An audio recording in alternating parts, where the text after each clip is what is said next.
আসসালামু আলাইকুম। প্রিয় দর্শক, কেমন আছেন আপনারা? আশা করি ভালো আছেন। সচরাচর যে সমস্ত বিষয় নিয়ে আলোচনা করি, আজকের আলোচনার টপিকটি একটু ভিন্ন। একটি মর্মস্পর্শী ঘটনা আপনারা নিশ্চয়ই জেনে থাকবেন। রামিসা নামের ছোট্ট শিশুটি যে হত্যাকাণ্ড হয়েছে ধর্ষণের পরে, সেই হত্যাকাণ্ডের পর প্রায় ৪৭ পৃষ্ঠার অভিযোগপত্র পুলিশ দাখিল করেছে। সেই সংক্রান্ত বিষয়ে আজকে আলোচনা করব। আমি Farhad Uddin Ahmed Biya, advocate, appellate division, Bangladesh supreme court. আশা করি সাথে থাকবেন। প্রিয় দর্শক, আইন এবং সমাজ দুটি মুদ্রার এপিঠ ওপিঠ। কিন্তু যখন সমাজে কোনো নিষ্পাপ শিশুর উপর নৃশংসতা নেমে আসে, তখন আইনের গতি এবং কার্যকারিতা দেখার জন্য পুরো দেশ তাকিয়ে থাকে। ঢাকার মিরপুরের পল্লবীতে দ্বিতীয় শ্রেণীর শিক্ষার্থী ৮ বছরের শিশু রামিসা আক্তারকে ধর্ষণের পর হত্যার ঘটনাটি পুরো দেশকে স্তব্ধ করে দিয়েছিল। গত ১৯ মে সকালে নিজেদের পাশের ফ্ল্যাট থেকে রামিসার মাথাবিহীন যে মরদেহ এবং পরবর্তীতে বাথরুম থেকে তার বিচ্ছিন্ন মাথা উদ্ধার করে পুলিশ। আজ আলোচনা করব এই চাঞ্চল্যকর মামলার বর্তমান অবস্থা, পুলিশের দ্রুততম সময়ের ৪৭ পৃষ্ঠার অভিযোগপত্র বা চার্জশিট এবং এর পিছনে থাকা আইনি ধারা ও বৈজ্ঞানিক তথ্য প্রমাণ নিয়ে। আশা করি সাথে থাকবেন। ঘটনার পরদিনই অর্থাৎ ২০ মে রামিসার বাবা আব্দুল হান্নান মোল্লা বাদী হয়ে পল্লবী থানায় মামলা করেন। আপনারা নিশ্চয়ই জেনে থাকবেন, গণমাধ্যমে আপনারা নিশ্চয়ই জেনেছেন। পুলিশ অত্যন্ত দ্রুততার সাথে তদন্ত শেষ করে রোববার ২৪ মে ঢাকার মেট্রোপলিটন ম্যাজিস্ট্রেট আদালতে ৪৭ পৃষ্ঠার একটি বিস্তারিত অভিযোগপত্র জমা দেন। মাত্র কয়েকদিনের মধ্যে এই চার্জশিট দাখিল বাংলাদেশের অপরাধ তদন্তের ইতিহাসে একটি উল্লেখযোগ্য দৃষ্টান্ত। প্রিয় দর্শক, আজ এই মামলার প্রতিটি আইনি দিক সহজ ভাষায় বিশ্লেষণ করব। পুলিশের দাখিল করা এই ৪৭ পৃষ্ঠার অভিযোগপত্রে প্রধানত দুজনকে অভিযুক্ত করা হয়েছে। প্রিয় দর্শক, প্রধান আসামি মোহাম্মদ সুহেল রানা, বয়স যেটা দিয়েছে সেটা বয়স ৩০ বছর। দ্বিতীয় আসামি তার স্ত্রী মুসাম্মদ স্বপ্না আক্তার, বয়স ২৬ দেখানো হয়েছে। তদন্ত কর্মকর্তার প্রতিবেদন অনুযায়ী ঘটনার পরপরই পুলিশ প্রথমে স্বপ্না আক্তারকে আটক করে পরবর্তীতে প্রধান আসামি সুহেল রানাকে নারায়ণগঞ্জের ফতুল্লা এলাকা থেকে গ্রেফতার করা হয়।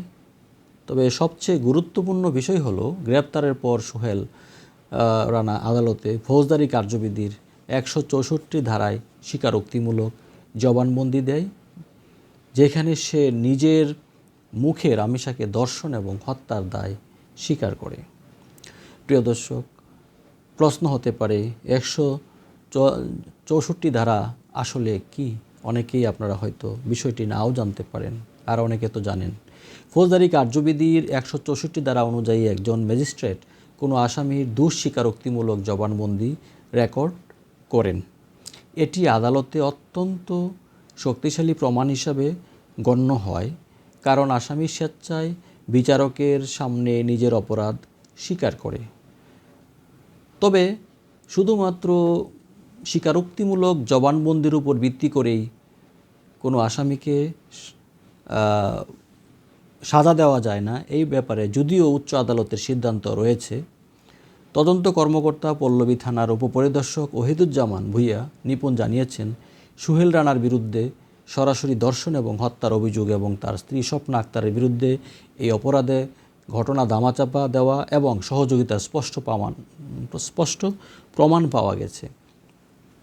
ঢাকা মহানগর আদালতের অতিরিক্ত সরকারি কৌঁসুলি মোহাম্মদ শামসুদ্দোহা সুমনের তথ্য মতে আসামিদের বিরুদ্ধে প্রধানত ৩টি ধারায় অভিযোগ আনা হয়েছে। আসুন এই ধারাগুলো এবং এদের শাস্তি সম্পর্কে বিস্তারিত একটু জেনে নেই। নারী ও শিশু নির্যাতন দমন আইন ২০০০ এর ৯-২ ধারা, এই ধারায় বলা হয়েছে, যদি কেউ কোনো নারী বা শিশুকে ধর্ষণের পর হত্যা করে বা ধর্ষণের ফলে উক্ত নারী বা শিশুর মৃত্যু ঘটে, তবে সেটি এই ধারার অধীনে অপরাধ। এই অপরাধের সর্বোচ্চ শাস্তি মৃত্যুদণ্ড বা যাবজ্জীবন কারাদণ্ড এবং এর পাশাপাশি অর্থদণ্ড। প্রধান আসামি সুহেল রানার বিরুদ্ধে এই ধারায় অভিযোগ আনা হয়েছে। তো প্রিয় দর্শক, নারী ও শিশু নির্যাতন দমন আইন 2000 এর 30 ধারা অনুযায়ীও কিন্তু তাদের বিরুদ্ধে অভিযোগ আনা হয়েছে। এটি মূলত অপরাধের সহযোগিতা বা সহায়তা, যেটাকে আমরা অ্যাবেটমেন্ট বলি, করার ধারা। যদি কোনো ব্যক্তি মূল অপরাধীকে অপরাধ সংগঠনে বা অপরাধের পর তা আড়াল করতে সরাসরি সাহায্য করে, তবে সে এই ধারায় দোষী হবে। এই ধারার অধীনে অপরাধী মূল অপরাধের জন্য নির্ধারিত শাস্তির সমপরিমাণ বা আইন নির্ধারিত কঠোর শাস্তির মুখোমুখি হতে পারেন। সুহেল রানার স্ত্রী স্বপ্নার বিরুদ্ধে এই ধারায় অভিযোগ আনা হয়েছে। প্রিয় দর্শক, দণ্ডবিধি 1860-এর আমরা জানি যে 201 ধারা, এই ধারাটি হলো অপরাধের আলামত গোপন বা নষ্ট করা, কজিং ডিসঅ্যাপিয়ারেন্স অফ এভিডেন্স, এই সম্পর্কে বলা হয়েছে। অপরাধ করার পর লাশের ক্ষতি করা, রক্ত বা অন্য আলামত মুছে ফেলা বা মিথ্যা তথ্য দিয়ে পুলিশকে বিভ্রান্ত করার যে চেষ্টা করলে এই ধারাটি আসলে প্রযোজ্য হয়।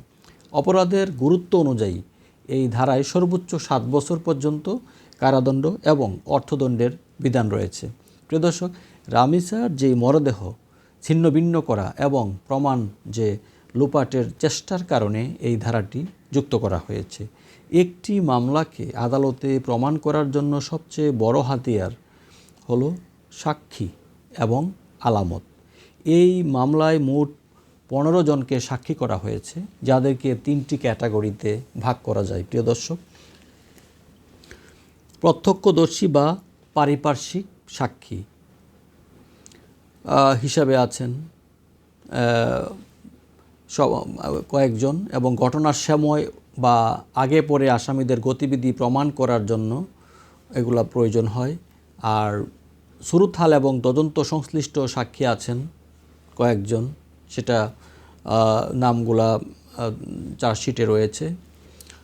মরদেহ উদ্ধার এবং জব্দ তালিকার আলামত সত্যতা নিশ্চিত করার জন্যই কিন্তু আসলে এই ধরনের সাক্ষীগুলোর প্রয়োজন হয়, এবং এগুলো ফৌজদারি মামলার ট্রায়ালের ক্ষেত্রে আবশ্যকীয় উপাদান, আবশ্যকীয় সাক্ষী। আসলে প্রযুক্তিগত এবং বিশেষজ্ঞ সাক্ষী, প্রযুক্তিগত বিশেষজ্ঞ সাক্ষী এক্সপার্ট ওপিনিয়ন এবং ফরেনসিক প্রমাণের জন্য, বৈজ্ঞানিক এবং ফরেনসিক প্রমাণের জন্য, যেহেতু এটি একটি হত্যাকাণ্ড, ডিএনএ বিশেষজ্ঞর ব্যাপার রয়েছে, তারপর এক্সপার্ট ওপিনিয়ন আছে, এখানে অনেক মেডিকেল রিপোর্টের ব্যাপার আছে, সেগুলো দেওয়ার জন্য কিন্তু এটি প্রমাণের জন্য এই ধরনের সাক্ষ্য দেওয়ার প্রয়োজন হয়। এখানে সবচেয়ে বড় টার্নিং পয়েন্ট হলো ডিএনএ বিশ্লেষণ ও ফরেনসিক রিপোর্ট। সিআইডির বিশেষ পুলিশ সুপার নিশ্চিত করেছেন যে সিআইডির ফরেনসিক ডিএনএ ল্যাবরেটরি থেকে ডিএনএ ময়নাতদন্ত ও বিশারা প্রতিবেদন দ্রুততম সময়ে প্রস্তুত করে তদন্ত কর্মকর্তার কাছে দেওয়া হয়েছে। আইনি পরিভাষায় একে বলা হয় করোবোরেটিভ এভিডেন্স বা সহায়ক বৈজ্ঞানিক প্রমাণ। আসামির 164 ধারার জবানবন্দির সাথে যদি ডিএনএ রিপোর্টের মিল পাওয়া যায়, তবে আসামির পার পাওয়ার কোনো সুযোগ থাকে না। বর্তমানে মামলাটি বিচারের জন্য ঢাকা মহানগর শিশু সহিংসতা দমন ট্রাইব্যুনালে পাঠানো হয়েছে। ট্রাইব্যুনালের বিজ্ঞ বিচারক মাসরুর সালেহীন মামলার অভিযোগ আমলে নিয়ে পরবর্তী শুনানির দিন ধার্য করেছেন। প্রিয় দর্শক, সরকার এই মামলাটিকে কতটা গুরুত্ব দিচ্ছে তা বোঝা যায় সরকারের রিসেন্ট কিছু কর্মকাণ্ডের উপর এবং তাদের বিভিন্ন গণমাধ্যমে দেওয়া বক্তব্যের উপর। সরকার জানিয়েছেন যে সরকার দ্রুত বিচার নিশ্চিত করে দৃষ্টান্তমূলক শাস্তি দিতে বদ্ধপরিকর। রাষ্ট্রপক্ষে মামলা পরিচালনার জন্য বিশেষ সরকারি কৌশলী কিন্তু একজন নিয়োগ দেওয়া হয়েছে। আর আসামি পক্ষে রাষ্ট্রীয় খরচে মামলা পরিচালনার জন্য একজন বিজ্ঞ আইনজীবীকে রাষ্ট্র থেকে নিয়োগ দেওয়া হয়েছে, যা একটি সুষ্ঠু বিচারের বা ফেয়ার ট্রায়ালের জন্য অত্যন্ত জরুরি। প্রিয় দর্শক, রামিসা আর আমাদের মাঝে ফিরবে না, কিন্তু এই মামলার দ্রুত তদন্ত এবং কঠোর আইনি পদক্ষেপ সমাজে একটি বার্তা দেয়, অপরাধ করে পার পাওয়া অসম্ভব।